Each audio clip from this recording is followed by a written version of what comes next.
دی laughter shot کے دوستوں کو کہیں گے خوش آمدید۔ دوستوں، کئی پاکستانی انٹرنیشنل کرکٹرز کی گرومنگ اور ڈومیسٹک کرکٹ میں شعیب اختر اور محمد زاہد دونوں کی کوچنگ کرنے والے سبی اظہر کا کہنا ہے کہ محمد زاہد نئے اور پرانے گیند کے ساتھ یکساں مؤثر اور تیز ترین بالر تھے۔ ان کا کہنا ہے کہ زاہد اس وقت آنے والے سارے بالر سے آگے تھے، تیز بالنگ کرتے تھے اور ذہین بھی تھے۔ ان کی عام سپیڈ بہت اچھی تھی، پیس کے ساتھ گیند سوئنگ کرتا تھا۔ ویسے پیس شعیب اختر کی بھی بہت زیادہ تھی، لیکن ان کے پاس وہ سوئنگ نہیں تھی جتنا سوئنگ محمد زاہد کے پاس تھا۔ 1996 میں نیوزی لینڈ کے خلاف سیریز کے بعد پاکستان نے آسٹریلیا میں ٹرائی اینگولر سیریز کھیلنی تھی، جہاں تیسری ٹیم ویسٹ انڈیز تھی، اور یہاں کرکٹ کے پرنس برائن چارلس لارا کا پالا محمد زاہد سے پڑا۔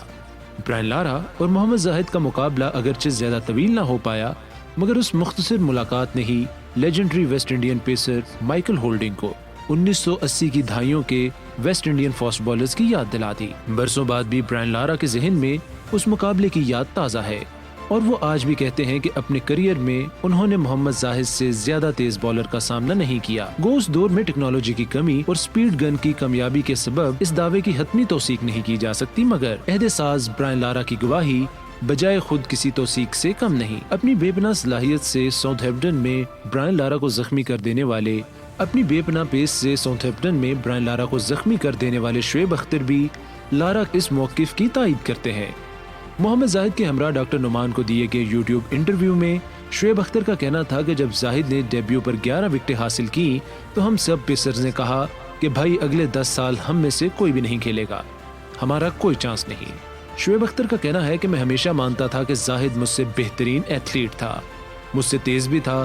دنیا میں اگر کوئی ردم کے اعتبار سے درست ترین فاسٹ بالر تھا تو اس کا نام محمد زاہد ہے۔ محمد زاہد مائیکل ہولڈنگ جیسا رن اپ، میلکم مارشل کی طرح ہوا میں پیس اور وسیم اکرم جیسی چالاکی رکھتے تھے۔ ڈومیسٹک کرکٹ میں زاہد کے ہمراہ پی آئی اے کی بالنگ اٹیک کی قیادت کرنے والے شعیب اختر کے خیال میں اگر زاہد کا ڈیبیو 4 سال پہلے ہو جاتا تو شاید ان کا کریئر مختلف ہوتا۔ شعیب اختر کے اس بات میں وزن نظر آتا ہے۔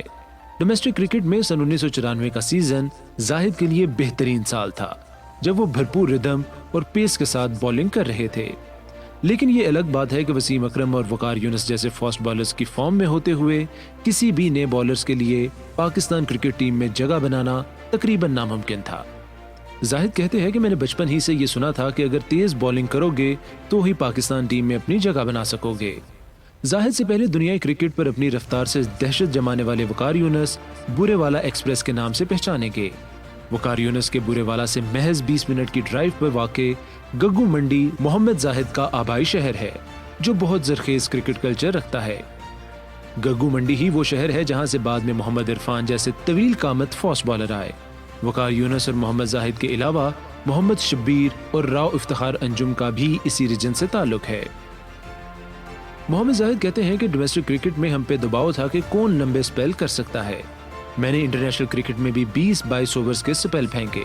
تب میری فٹنس کا یہ عالم تھا کہ صبح گیند پکڑی تو چائے کے وقفے تک مسلسل بالنگ کرتا چلا گیا۔ قسمت کی ستم ظریفی دیکھیں کہ جہاں دبلے پتلے جسم کے ساتھ اس قدر تیز اور متواتر بالنگ کبھی بھی محمد زاہد کی انجری کا باعث نہ بن سکی، وہیں فیلڈنگ پریکٹس کا ایک سیشن ان پہ ایسا بھاری پڑا کہ ان کی کمر ہی توڑ گیا۔ اپنی انجری کے حوالے سے تفصیلات دیتے ہوئے محمد زاہد کا کہنا ہے کہ ہم لوگ سری لنکا میں تھے، ان دنوں جونٹی روڈز کی فیلڈنگ کا بہت کریز تھا اور ہم لوگ شارٹ سنگل روکنے کے لیے ڈائیو کی پریکٹس کر رہے تھے۔ سری لنکا کے گراؤنڈ ریتلے ہوتے ہیں، میری چیسٹ ریت میں دھنس گئی، ٹانگیں فولڈ ہو کر کمر پر آ گئیں اور میرے لیے سانس لینا ناممکن ہو گیا۔ اگلے دن ٹیسٹ میچ تھا، کوچ جاوید میاداد تھے، انہوں نے اسکواڈ 14 کی بجائے 12 کھلاڑیوں کا رکھا تھا اور وسیم بھائی بھی انجرڈ ہو گئے۔ رمیز بھائی کپتان تھے، انہوں نے مجھے ٹیم میں شامل کر لیا۔ مڈ آف پر سلیم ملک کھڑے تھے، انہیں بھی بتاتا رہا کہ مجھے درد ہو رہا ہے، مگر مجھ سے وہ لگاتار بالنگ کرواتے رہے۔ زاہد اب اس میچ کو یاد کرتے ہیں تو کہتے ہیں کہ ڈاکٹر کے پاس اس میچ کے بعد گئے تو ڈاکٹر نے انہیں بتایا کہ اگر وہ انجری کے بغیر اتنا لمبا نہ کھیلتے تو شاید ان کی چوٹ قدرتی طور پر ٹھیک ہو جاتی، مگر تب تک وقت گزر چکا تھا اور محمد زاہد کے لیے سرجری کروانا تقریباً ناگزیر ہو چکا تھا۔